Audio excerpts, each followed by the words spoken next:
დღეს არჩევნებია საქართველოში და ეხლა ვფიქრობ რა, გადავიდა ეხლა უბანზე მივიცე ხმა თუ რაღაც მშვიდობიანი გადაწვის და გადაბუგვის ხასიათზე უფრო ვარ და საღამოს ჩავიფინა რუსთაველზე და ქვაზე არ დავუტოვო ქოცებს ხო და რა ვიცი თქვენ რა გეგმებით ხართ მაინტერესებს რომ როგორი ეს გაქვთ მაგრამ ერთი რაღაც უნდა აღნიშნო რა ბედნიერება ყოფილა არჩევნები ნაცების გარეშე რომ არ იღებენ მონაწილეობას იმიტომ რომ გუშინწი რომ ვყურებთ მაგათ დებატებს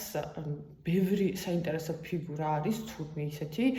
რომელსაც არ დარიქცევა ყურადღება რა ანუ კი ეხლა ნუ რამდენიმე ტიპი ეხლა ყოველთვის წინ არის ოპოზიციიდან წამოწეული აი მაგალითად ხუჩია მაგალითად აი სამი ნომერი რო არის კონსერვატორები იგინიც გაჩიჩელაძეც მწვანეების პარტიიდან კუკავაც ანუ ბევრი საინტერესო ტიპი ეხლა ვიც ისეც ცნობილია და ისეც წლებია ქართულ პოლიტიკაში არიან და ანუ ეხლა მმართველობა დაახლოებით იცის ხო რასაც წარმოადგენენ ისინი მაგრამ კიდე სხვა ბევრი საინტერესო კანდიდატი ყოლია რომელზეც ნუ შეიძლება დაფიქრებოდა რა ბედნიერება რომ მაგრამ აი ეს საკითხი მინც ვერ გადავწყვეტე რა ოქნა მივიდა ეხლა მშვიდობიანად მივუცე ხმა თუ